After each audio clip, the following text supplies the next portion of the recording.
Olá pessoal, sou o Reverendo Virgílio da Comunidade Reconciliação em Ribeirão Preto. Estou aqui mais uma vez para falar com vocês na série O Reverendo Responde. E hoje eu quero trazer uma pergunta que muita gente me faz, porque nós dizemos para as pessoas que nós somos cristãos tradicionais, né? Hoje é muito comum a gente encontrar por aí igrejas que são chamadas de pentecostais ou neopentecostais. Nós da igreja episcopal protestante, aqui na comunidade da Reconciliação, nós somos uma igreja tradicional. E o que significa ser um cristão tradicional, ser um protestante tradicional? Bom, em primeiro lugar, nós temos que nos lembrar que nós temos uma ligação direta com a reforma protestante, né? Com a reforma feita lá a partir do século XVII, que chega também à Inglaterra e acaba chegando até nós, porque nós, como episcopais, como anglicanos, somos herdeiros da reforma protestante que aconteceu na Igreja da Inglaterra no século XVI. Então, existem aqui 6 pontos que eu quero tratar, que são pontos que têm a ver com essa característica, com esse modo de ser cristão e que nós consideramos como significativo. Primeiro, nós somos cristãos que têm uma liturgia organizada, né? Quando você entra numa igreja episcopal, numa igreja anglicana, quando você vem aqui, né, assiste os cultos da nossa comunidade, você percebe que nós temos uma liturgia organizada, um culto com começo, meio e fim, né? Um culto onde você vai ter um momento de adoração, um momento de confissão, onde você vai ser edificado pela palavra de Deus através das leituras e também através do sermão. Depois nós temos a grande ação de graças, a Eucaristia, por fim a bênção e o envio, né? Esse nosso culto, ele tem algumas bases bíblicas que são interessantes, né? Porque muitos dos textos que nós usamos, seja através das leituras propriamente ditas, seja nas orações, né? Tudo aquilo que nós fazemos é baseado nas Escrituras, né? Nós mantemos uma forma de oração de tal maneira que nós podemos chegar na igreja já com uma expectativa de como adorar. Porque para nós é muito significativo isso também. Adoração é algo que não deve agradar a nós. Ah, nós temos que preparar o culto pensando no visitante. Não. Eu tenho que preparar o culto pensando em Deus. Deus tem que ser o centro da nossa adoração.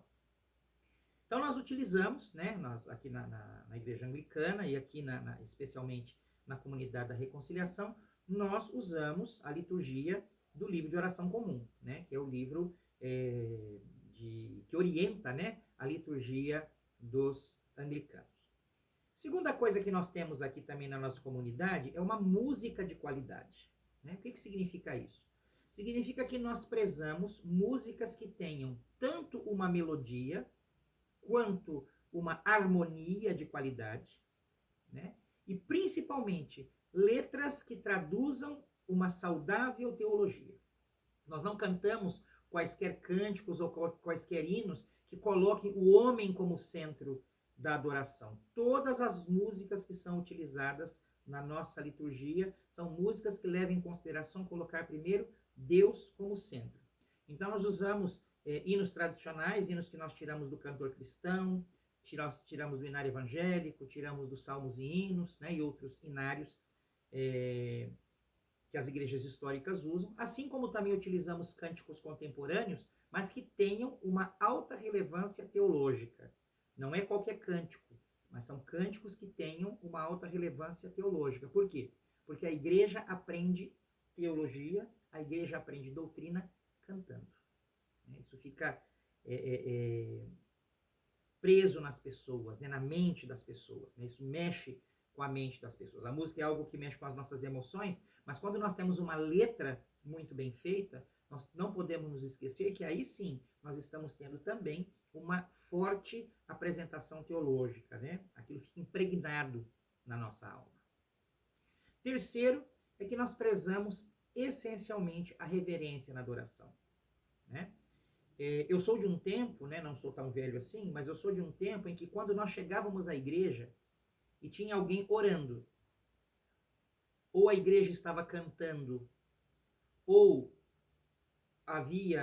o pastor estava falando, Nós esperávamos na porta da igreja até que aquilo terminasse. Então, a igreja estava cantando, nós esperávamos. A igreja acabou de cantar, a gente entrava e sentava.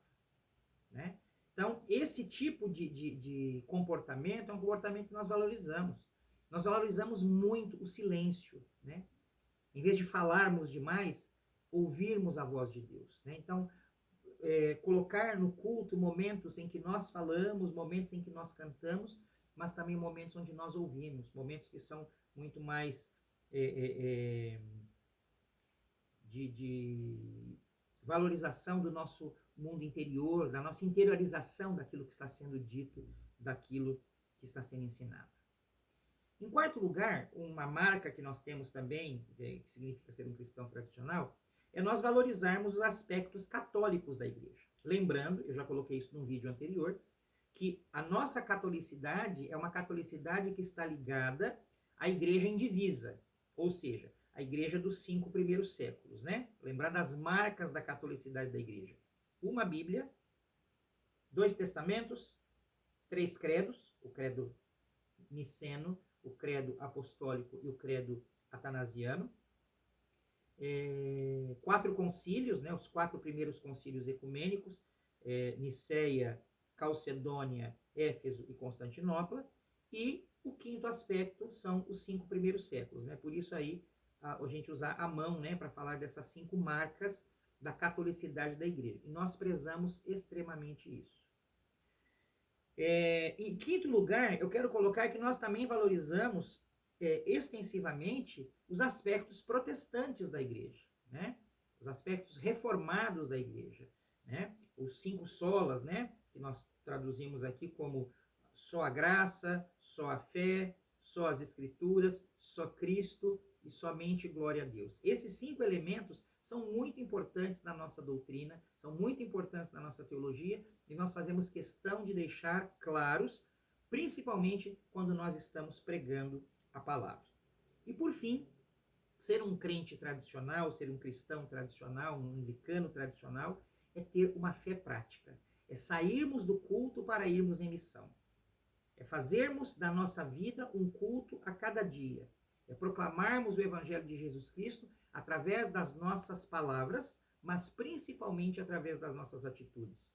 Sendo pessoas que estão dispostas a levar uma palavra de libertação, uma palavra de vida àqueles que estão vivendo neste mundo morto, neste mundo pós-cristão, neste mundo que está desprezando muitos valores, né? Hoje eu conversava com uma pessoa falando que uma das coisas que nós mais precisamos no mundo de hoje é de empatia, é nos colocar no lugar do outro, e isso falta muito. E nós, como cristãos tradicionais, temos a obrigação de fazermos isso, né? Eu sempre digo às pessoas que nós não somos salvos pelas boas obras, somos salvos pela fé, somos salvos pela graça, mas somos salvos para as boas obras. Ou seja, se eu sou um cristão inoperante, se eu sou um cristão que não está preocupado em demonstrar através das suas atitudes a sua fé, eu não sou nada. Tá bom? Então, relembrando, liturgia organizada, música de qualidade, prazer na reverência, na adoração, valorizar as marcas da catolicidade da igreja, valorizar as marcas protestantes, reformadas da igreja e ter uma fé prática. Isso faz de nós cristãos e cristãs tradicionais, tá? Um beijo para você e a gente volta no próximo vídeo, se Deus quiser, tá bom?